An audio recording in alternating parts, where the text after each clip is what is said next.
Shalom, puji Tuhan, berjumpa lagi di dalam renungan ibadah online pada hari ini. Mari sebelum kita mendengarkan firman Tuhan, kita satukan hati kita sama-sama berdoa.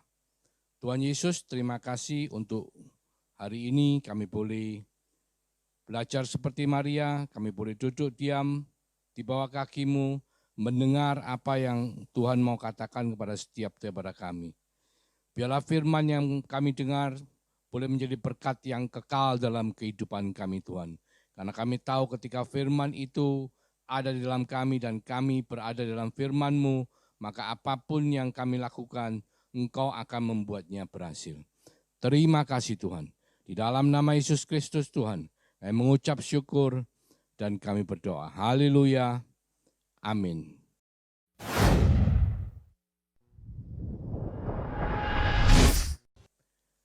Shalom, puji Tuhan. Kita tahu pada masa pandemi ini ada beberapa negara yang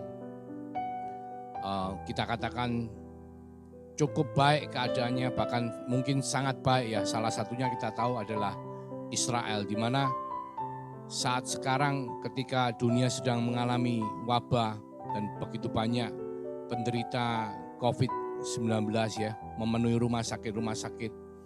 Tetapi di Israel semua rumah sakit kosong dari penderita COVID. Itu menunjukkan bahwa mereka berhasil menangani masalah pandemi COVID. Bukan hanya itu saja saudaraku, kalau kita melihat sejarah dunia, kita akan tahu bahwa bangsa Yahudi itu memiliki satu prestasi yang luar biasa dalam kehidupan umat manusia. Dan pada hari ini kita akan melihat dari sisi firman Tuhan, apa sih yang menjadi rahasia daripada kehidupannya orang Yahudi sehingga membuat mereka begitu luar biasa. Kita tahu bahwa dari 400 miliarder di Amerika, 100 orang adalah orang Yahudi. Bahkan banyak penemuan obat kayak seperti sipilis ya, penisilin untuk sipilis itu ditemukan oleh orang Yahudi. Bahkan pemenang dari Nobel Prize dari seluruh dunia 30% adalah orang Yahudi. Kita tahu Google ditemukan oleh orang Yahudi. Kita tahu bahwa komputer Dell adalah orang Yahudi. Kita juga tahu Facebook ditemukan oleh orang Yahudi. Nah, kita akan melihat, kita akan belajar bagaimana sejarah orang Yahudi, apa yang membuat mereka begitu sukses dalam kehidupan di dunia. Bahkan kita juga tahu bahwa perekonomian keuangan dunia itu dikuasai juga oleh orang-orang Yahudi. Nah, kita kalau melihat sejarah mereka, saudara, dari kitab Kejadian, itu mulai dari Abraham sebagai bapak bangsa Yahudi, Ishak, Yakub, bahkan sampai di Keluaran di mana 12 suku Israel semua adalah keturunan dari bangsa Yahudi. Kita tahu bahwa mereka percaya dengan hukum Taurat dan mereka melakukan hukum Taurat dengan sepenuh hati. Oleh karena itu kita perlu dan wajib untuk membicarakan mengenai hukum Taurat atau 10 firman Allah. Yang pertama daripada 10 firman Allah adalah jangan ada padamu Allah lain di hadapanku. Yang kedua, jangan membuat bagimu patung-patung, jangan sujud menyembah kepadanya atau beribadah kepadanya. Ketiga, jangan menyebut nama Tuhan Allahmu dengan sembarangan. Keempat, ingatlah dan kuduskanlah hari Sabat. Kelima, hormatilah orang tuamu, ayah dan ibumu. Keenam, jangan membunuh. Ketujuh, jangan mencuri. Kedelapan, jangan berzina. Kesembilan, jangan mengucapkan saksi dusta tentang sesamamu. Kesepuluh, jangan mengingini rumah sesamamu, jangan mengingini istrinya atau hambanya laki-laki atau hambanya perempuan atau lembunya atau keledainya atau apapun yang dipunyai sesamamu. Kita semua tahu bahwa tidak ada satupun manusia yang sanggup untuk menjalankan hukum Taurat tanpa melanggar salah satu pun. Oleh karena itu dikatakan bahwa manusia tidak ada satupun yang tidak berdosa. Bahkan dari 10 hukum Taurat ketika dijabarkan ada turunan dari 613 hukum atau perintah yang dicatat dalam kumpulan kitab yang dibuat oleh Rabi Shimei dalam Talmud ya. Jadi diuraikan dari 10 hukum Taurat itu menjadi 613 perintah. Dan prinsip-prinsip hukum ini seringkali disebut sebagai perintah Allah. Jadi tidak ada satupun dari kita yang tidak melanggar salah satu dari 613 hukum ini. Oleh karena itu tidak ada manusia yang tidak berdosa kecuali Tuhan Yesus Kristus. Nah, bangsa Israel sangat patuh terhadap hukum Taurat. Dan mereka menjalankan hukum Taurat dengan sepenuh hati. Sampai pada waktunya bahwa hukum Taurat itu memang diberikan kepada umat manusia supaya bisa menuntun umat manusia sampai mereka bisa mengalami kepenuhan akan Kristus. Jadi Taurat digenapi oleh kelahiran Tuhan Yesus Kristus, kematiannya di kayu salib, kebangkitannya pada hari yang ketiga, kenaikannya bahkan meterai Roh Kudus. Dan 10 hukum Taurat adalah diwujudkan sebagai digenapi oleh Tuhan Yesus di dalam hukum utama yaitu hukum kasih. Di Matius 22 ayat 37 sampai 40 dikatakan begini, Guru, hukum manakah yang terutama dalam hukum Taurat? Jadi ketika hukum Taurat itu diringkas, maka ada kesimpulan sebagaimana berikut. Jawab Yesus kepadanya, kasihilah Tuhan Allahmu dengan segenap hatimu dan dengan segenap jiwamu dan dengan segenap akal budimu. Itulah hukum yang terutama dan yang pertama. Kedua, yang sama dengan itu ialah kasihilah sesamamu manusia seperti dirimu sendiri. Pada kedua hukum inilah tergantung seluruh hukum Taurat dan kitab para nabi. Bahkan kalau kita cermati dari 10 perintah Allah, hukum pertama sampai hukum keempat itu adalah berbicara mengenai kasih kepada Allah atau secara vertikal antara hubungan manusia dengan Allah. Kalau dari 10 perintah Allah mulai hukum ke-5 sampai hukum ke-10 itu bicara hubungan antara sesama manusia atau horizontal. Kasih kepada sesama manusia. Jadi kalau kita jabarkan perjanjian baru adalah penggenapan daripada hukum Taurat, adalah merupakan salib Kristus. Yang vertikal adalah hubungan manusia dengan Allah, yang horizontal adalah hubungan dengan sesama. Jadi hukum pertama sampai keempat adalah hubungan Allah, hubungan manusia dengan Allah. Hukum ke-6 sampai ke-10 adalah hubungan seantara kasih antara sesama manusia. Nah, penting sekali kita tahu, saudaraku, bahwa bangsa Israel itu punya kebiasaan doa yang kita wajib untuk ketahui dan juga saya percaya kita wajib untuk kita ikuti ya. Yang pertama, bahwa mereka itu secara kumulatif mereka berdoa itu 5 kali sehari ya. Bukan seperti kalau kita berdoa bangun tidur berdoa terima kasih, mau makan kita berdoa lagi, makan pagi, makan siang berdoa lagi, makan malam berdoa, dan tidur malam kita berdoa 5 kali. Bukan seperti itu, saudaraku. Tapi mereka mempunyai satu kebiasaan.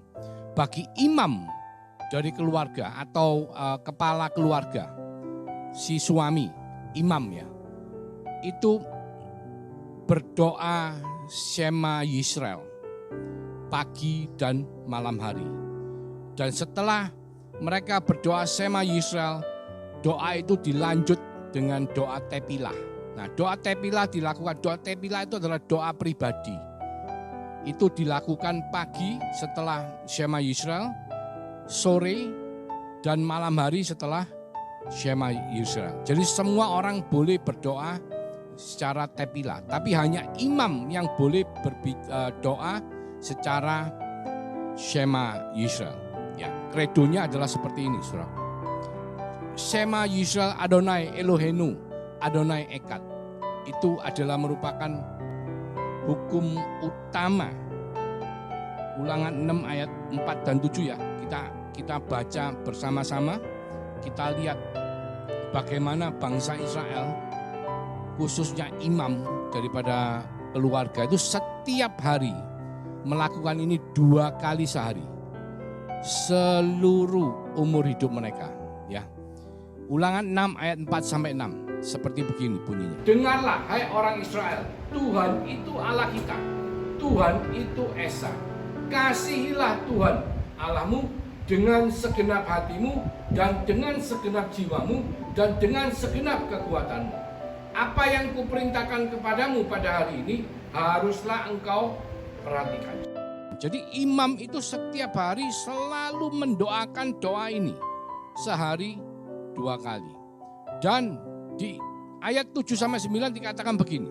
Haruslah engkau mengajarkannya berulang-ulang kepada anak-anakmu dan membicarakannya apabila engkau duduk di rumahmu, apabila engkau sedang dalam perjalanan, apabila engkau berbaring dan apabila engkau bangun. Haruslah juga engkau mengikatkannya sebagai tanda pada tanganmu dan haruslah itu menjadi lambang di dahimu dan haruslah engkau menuliskannya pada tiang pintu rumahmu dan pintu gerbangmu. Jadi sebagai imam di dalam rumah seorang keluarga Yahudi, dia wajib untuk selalu berdoa Shema Yisrael, mengakui bahwa Tuhan Allah itu Tuhan yang Esa. Tuhan Allah itu adalah tadi dikatakan untuk mengasihi, ya. Allahnya Israel, Tuhan yang Esa, untuk mengasihi Tuhan dengan segenap hati, dengan segenap jiwa, dan dengan segenap kekuatan. Dan bukan hanya itu saudaraku, sebagai imam dari keluarga Yahudi, dia wajib untuk mengajarkan berulang-ulang kepada anak-anaknya dan membicarakan. Di sini dikatakan sedang duduk pun, sedang berdiri, sedang berjalan, sedang berbaring. Itu wajib untuk diajarkan. Jadi di situ ada konteks yang menyatakan bahwa sebagai seorang imam itu apapun kondisinya harus selalu membawa anak-anak mereka untuk mengenal Tuhan Allah mereka. Bahkan sebagai imam harus menghabiskan banyak waktu dengan keluarga, dengan anak-anak. Bahkan semua hal di tangan, diikatkan, ditaruh sebagai lambang di dahi, bahkan dituliskan pada tiang pintu rumah dan pada pintu gerbang. Bahwa Allah itu Esa, Allah itu Allah Israel, dan kita wajib untuk mengasihi Allah. Itu yang pertama. Kita baca lagi di Ulangan 6 ayat 10-11. Maka apabila Tuhan Allahmu telah membawa engkau masuk ke negeri yang dijanjikannya dengan sumpah kepada nenek moyangmu, yakni Abraham, Ishak dan Yakub, untuk memberikan kepadamu kota-kota yang besar dan baik yang tidak kau dirikan, rumah-rumah penuh berisi berbagai-bagai barang baik yang tidak kau isi, sumur-sumur yang tidak kau gali, kebun-kebun anggur dan kebun-kebun zaitun yang tidak kau tanami. Dan apabila engkau sudah makan dan menjadi kenyang, di ayat 12-14, maka berhati-hatilah supaya jangan engkau melupakan Tuhan yang telah membawa kamu keluar dari tanah Mesir, dari rumah perbudakan. Engkau harus takut akan Tuhan Allahmu, kepada Dia haruslah engkau beribadah dan demi namanya haruslah engkau bersumpah. Jangan kamu mengikuti Allah lain daripada antara Allah bangsa-bangsa di sekelilingmu. Di sini kita lihat jelas sekali bahwa dikatakan begini. Kita keturunan Abraham, Ishak dan Yakub akan diberikan kota-kota yang besar dan baik yang tidak kita dirikan. Rumah-rumah penuh berisi berbagai-bagai barang baik yang tidak kita isi. Sumur-sumur yang tidak kita gali. Kebun-kebun anggur dan kebun-kebun zaitun yang tidak kita tanami. Dan Tuhan berjanji kita akan makan dan menjadi kenyang. Ini adalah janji Tuhan kepada keturunan Abraham, Ishak dan Yakub. Yang mana kita tahu bahwa kita inilah sebagai keturunan secara iman daripada Abraham, Ishak dan Yakub. Seperti kita tahu bahwa bangsa Yahudi bisa menikmati apa yang menjadi janji Tuhan. Meskipun banyak dari mereka masih belum menerima Yesus Kristus sebagai Tuhan dan Juru Selamat. Karena hanya Messianic Jewish yang menerima Yesus sebagai Tuhan dan Juru Selamat. Saudara tahu jumlah penduduk orang Yahudi seluruh dunia kurang lebih pada tahun 2018 itu jumlahnya 11.500 sekian ribu populasi. Dan itu pun mayoritas di Israel 6 juta lebih, sisanya yang banyak adalah di Amerika sekitar hampir 7 juta. Ya, terus tersebar ke seluruh dunia dalam jumlah yang tidak begitu banyak. Mungkin di Eropa ada beberapa ratus ribu, di Rusia ada beberapa ratus ribu, dan di Asia juga tersebar. Semuanya mencapai 11, jadi di Amerika mungkin bukan 7 ya, sekitar 5 juta sekian ya. Jadi total adalah 11,5 juta pada 2018. Kita bisa bayangkan bagaimana dengan populasi yang 11,5 juta itu murni yang Yahudi. Ada lagi yang keturunan campuran dengan non-Yahudi. Ada lagi yang sudah bukan orisinilnya orang Yahudi blasteran, itu mencapai 17 juta dan 20 juta, 37 juta ditambah 11 juta, totalnya hampir 50 juta. Tapi kita tahu bahwa dengan jumlah yang cuman 50 juta itu total, sedangkan jumlah penduduk dunia adalah 7,7 miliar ya. 7,7 sekian miliar sekarang ini. Itu mereka bisa menguasai dunia. Seperti tadi dikatakan, dari 400 miliarder Amerika, 100 orang adalah orang Yahudi. Dari penemu-penemu teknologi banyak yang menemukan, seperti reaktor nuklir yang menemukan adalah orang Yahudi. Seperti fiber optik yang menemukan adalah orang Yahudi.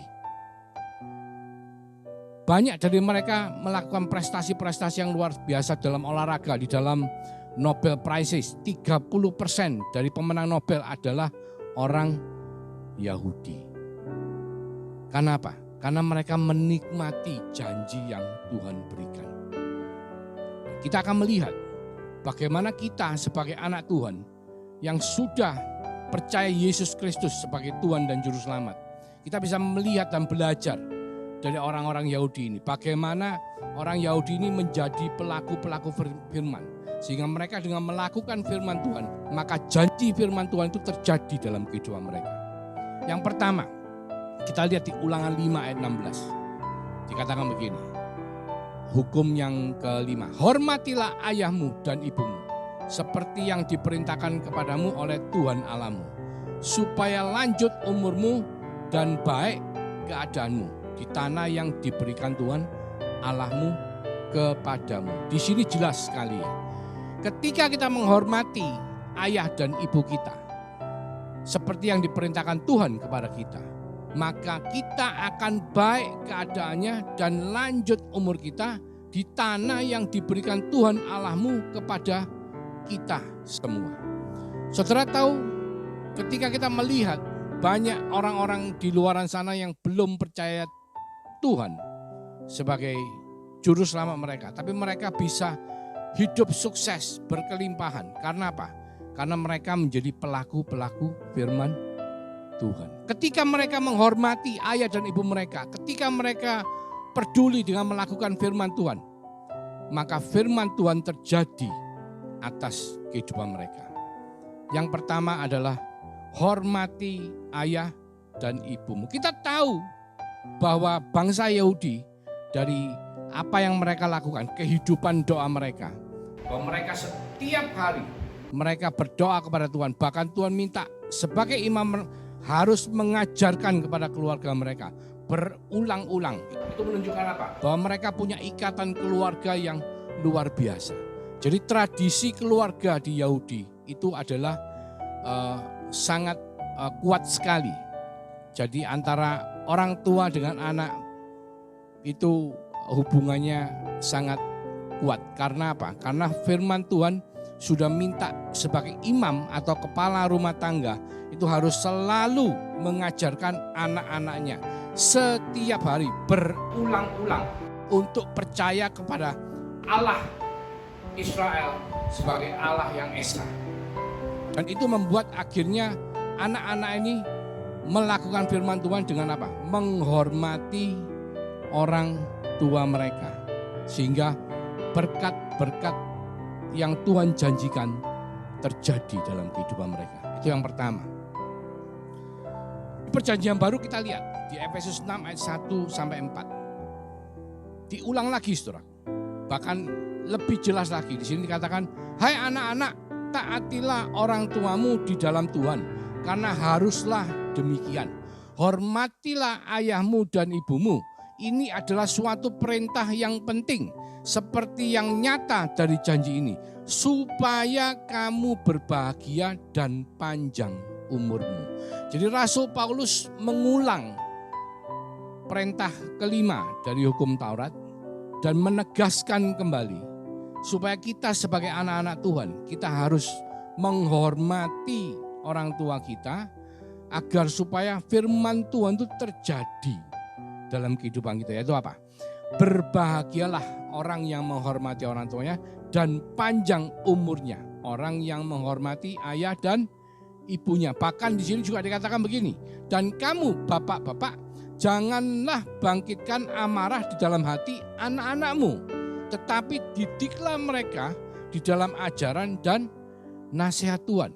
Jadi Rasul Paulus mengingatkan kembali supaya sebagai imam di dalam keluarga harus selalu mengajar anak-anak mereka, mendidik mereka dalam ajaran dan nasihat Tuhan. Jadi di sini jelas sekali, saudaraku, bahwa pendidikan itu adalah sesuatu yang sangat dipentingkan di dalam keluarga orang Yahudi. Pertama, mereka melakukan firman Tuhan. Mereka sebagai keluarga yang harmonis, ya kita katakan, yang punya hubungan antara orang tua dengan anak, hubungan yang dekat, bahkan dikatakan ajarkanlah berulang-ulang, ya, duduk, bangun, berdiri, berjalan. Jadi setiap waktu mereka punya kesempatan bertemu, itu sebagai orang tua harus punya hubungan dengan anaknya, mendidik anak mereka. Jadi pendidikan adalah sesuatu yang sangat penting. Supaya apa? Supaya anak-anak mereka, anak cucu keturunan mereka menjadi pelaku firman. Amin. Nah, kita lihat di Markus 6 ayat 1. Ini juga berkaitan dengan bagaimana ketika seseorang itu menghormati orang lain, maka dia bisa mendapatkan banyak berkat dari kehidupannya. Markus 6 ayat 1 dikatakan, kemudian Yesus berangkat dari situ dan tiba di tempat asalnya, sedang murid-muridnya mengikuti dia. Pada hari Sabat ia mulai mengajar di rumah ibadat dan jemaat yang besar takjub ketika mendengar dia, dan mereka berkata, dari mana diperolehnya semuanya itu? Hikmat apa pulakah yang diberikan kepadanya? Dan mujizat-mujizat demikian bagaimanakah dapat diadakan oleh tangannya? Nah, ketika itu Yesus itu lagi pelayanan kembali ke tempat asalnya di Nazaret. Dan banyak dari mereka itu sebetulnya mereka mengenal Yesus. Nah, di Markus 6 ayat 3 dikatakan begini, bukankah ia ini tukang kayu, anak Maria, saudara Yakobus, Yoses, Yudas, dan Simon? Dan bukankah saudara-saudaranya yang perempuan ada bersama kita? Lalu mereka kecewa dan menolak dia. Maka Yesus berkata kepada mereka, seorang nabi dihormati di mana-mana kecuali di tempat asalnya sendiri dan di antara kaum keluarganya dan di rumahnya. Oleh karena itu, ia tidak dapat mengadakan satu mujizat pun di sana, kecuali menyembuhkan beberapa orang sakit dengan meletakkan tangannya atas mereka. Nah, dikatakan begini, seorang nabi dihormati di mana-mana kecuali di tempatnya, di tempat asalnya sendiri. Jadi ketika Yesus kembali ke Nazaret, Yesus yang terkenal dengan mujizat-mujizatnya itu tidak bisa melakukan apa-apa. Karena apa? Karena orang-orang tidak menghormati dia. Dalam kehidupan kita sehari-hari saudaraku, ketika kita tidak bisa menghormati orang lain, maka ketika Tuhan mau melakukan mujizat, memberkati kita melalui orang itu, maka berkat itu akan menjadi terhambat, maka mujizat itu tidak akan terjadi. Seperti Yesus, bahkan Yesus pun si pembuat mujizat itu tidak bisa melakukan ketika orang-orang tidak menghormati dia. Jadi menghormati sesama itu adalah salah satu dari bagian kehidupan yang kita harus perhatikan untuk sebagai pelaku-pelaku firman Tuhan. Supaya apa? Supaya berkat Tuhan yang telah dijanjikan kepada keturunan Abraham, yaitu saudara dan saya, itu boleh kita terima karena kita melakukan firman Tuhan. Seperti banyak dari saudara-saudara kita orang Yahudi yang ketika mereka melakukan firman Tuhan, mereka menerima berkat-berkat yang Tuhan janjikan kepada setiap daripada keturunan Abraham. Bahkan dikatakan semua orang yang melakukan firman Tuhan akan mendapatkan apa yang firman Tuhan janjikan. Ketiga, kita bicara mengenai hikmat, saudara. Kita bicara mengenai pendidikan. Di Amsal 3 ayat 1 dan 2. Hai anakku, janganlah engkau melupakan ajaranku dan biarkanlah hatimu memelihara perintahku. Karena panjang umur dan lanjut usia serta sejahtera akan ditambahkan. Jadi saudara, pendidikan itu adalah sesuatu yang sangat penting. Kita kalau melihat Amsal 3, konteksnya berbicara mengenai hikmat. Mengejar hikmat itu, di mana kita harus belajar untuk mendengar ajaran Tuhan dan memelihara perintah Tuhan dan melakukan perintah Tuhan. Karena apa? Hanya dengan itu, dengan pendidikan yang cukup dan benar, maka kita panjang umur dan lanjut usia serta sejahtera akan ditambahkan. Saudaraku, ada 3 pokok dari perintah Tuhan yang kita harus perhatikan. Yang pertama adalah ketika kita menghormati orang tua kita, ketika kita punya rekonsiliasi dengan orang tua kita, ya. Jadi mungkin beberapa dari kita punya masalah dengan orang tua kita karena perbedaan gap generasi, atau bahkan kita orang tua punya masalah dengan anak kita.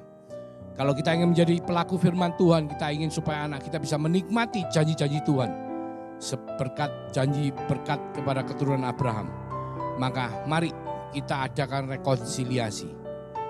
Mari sebagai anak-anak kita hormati orang tua kita, karena itu adalah perintah Tuhan. Bahkan kita kalau lihat di kitab Maleakhi, ya, di ayat terakhir dikatakan begini. Kitab Maleakhi adalah kitab terakhir sebelum perjanjian baru. Jadi setelah kitab Maleakhi kurang lebih 400 tahun Tuhan tidak berbicara kepada umatnya sampai pada kitab Matius ditulis, ya. Di Maleakhi 4 ayat 6 dikatakan, maka ia akan membuat hati bapak-bapak berbalik kepada anak-anaknya dan hati anak-anak kepada bapak-bapaknya, supaya jangan aku datang memukul bumi sehingga musnah. Jadi Tuhan akan mengirimkan utusan agar supaya apa? Ada rekonsiliasi di dalam keluarga. Karena apa? Karena menghormati orang tua adalah bagian yang penting dalam kehidupan kita di bumi. Karena hanya dengan menghormati orang tua kita, kita melakukan firman Tuhan, maka janji berkat Tuhan kepada keturunan Abraham, Ishak dan Yakub bisa kita nikmati ketika kita melakukan perintah Tuhan. Yang kedua, kita menghormati atau menghargai orang lain. Sama seperti Yesus ketika tidak dihargai di tempat asalnya sendiri, maka dia tidak dapat melakukan mujizat. Ya, dari bahasa Yunani timea. Itu sama dengan ketika Yesus tidak dihormati. Dan ketika kita menghormati sesama kita, maka Tuhan bisa pakai sesama kita untuk memberkati kita. Karena kita melakukan firman Tuhan. Yang ketiga, kita memelihara perintah Tuhan. Seperti di Amsal 3 ayat 1 dan 2. Hikmat yang daripada Tuhan. Dan punya kehidupan doa. Seperti imam di dalam keluarga Yahudi. Ajarkan kepada anak-anaknya, yaitu apa? Punya kehidupan doa 5 kali sehari. Shema Yisrael 2 kali, 3 kali tepilah. Jadi kalau di dalam salah satu dari hukum Taurat dikatakan peliharalah hari Sabat. Jadi kita lihat setiap hari Sabat orang Yahudi Ortodok tidak akan melakukan apa-apa. Dia mengkhususkan Sabat untuk Tuhan. Bahkan kita kalau ke Israel hari-hari ini, pada hari Sabat, tidak ada aktivitas yang diperbolehkan. Bahkan kita kalau naik lift pun, pada hari Sabat dikhususkan untuk orang-orang Yahudi. Liftnya akan berhenti di setiap lantai dengan sendirinya. Berhenti membuka, tutup, berhenti membuka. Sehingga mereka tidak usah melakukan apa-apa. Karena hari Sabat mereka tidak boleh melakukan apa-apa. Hari yang dikhususkan untuk Tuhan. Di perjanjian lama itu adalah seperti itu. Di perjanjian baru, hari Sabat adalah di mana kita punya waktu khusus yang kita khususkan untuk Tuhan. Bukan cuma sekali dalam seminggu, tapi bisa setiap kali kita mengambil waktu untuk berdoa. Kita mengambil waktu untuk saat teduh. Kita mengambil waktu untuk memuji menyembah Dia. Itu adalah hari Sabat kita. Karena apa? Bait Allah hari ini ada di dalam kita. Karena Yesus Kristus telah mati di atas kayu salib. Dan kematian Tuhan telah membuka tirai bait Allah. Terbelah dari atas ke bawah. Sehingga masuk ke ruang Maha Kudus untuk menemui hadirat Allah. Di atas tutup tabut perjanjian, tutup pendamaian. Maka Allah akan berbicara kepada kita. Jadi kita bisa mempunyai kapanpun, dimanapun, setiap waktu. Jadi 3 poin agar supaya kita bisa menikmati janji-janji Tuhan, melakukan firman Tuhan.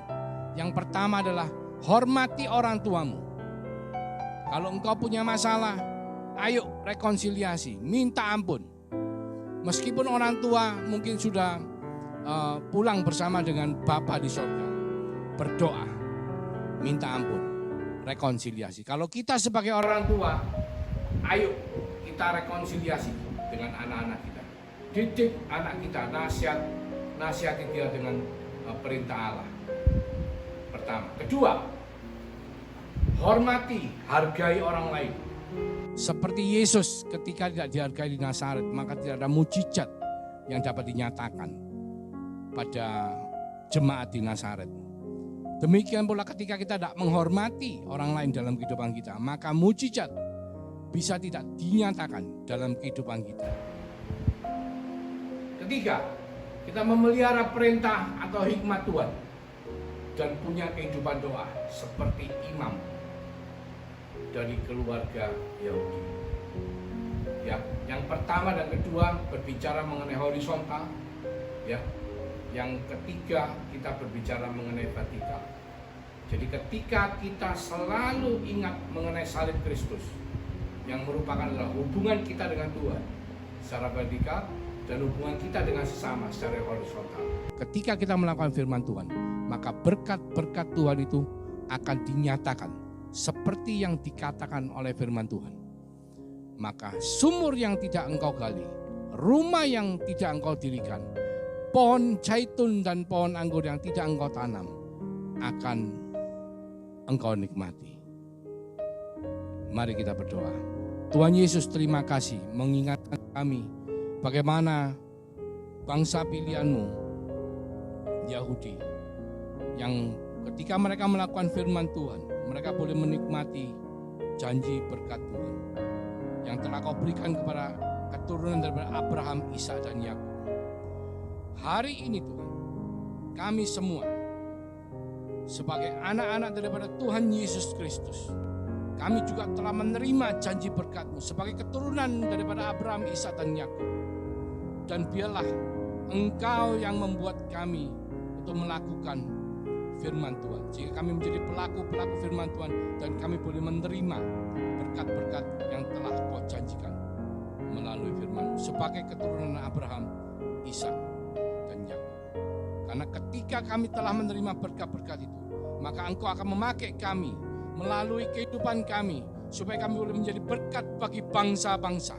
Mulai hari ini Tuhan, sampai Engkau datang yang kedua kalinya, bahkan sampai Maranatha, kami semua yang percaya di dalam nama Yesus Kristus sama-sama mengatakan amin. Tuhan Yesus memberkati.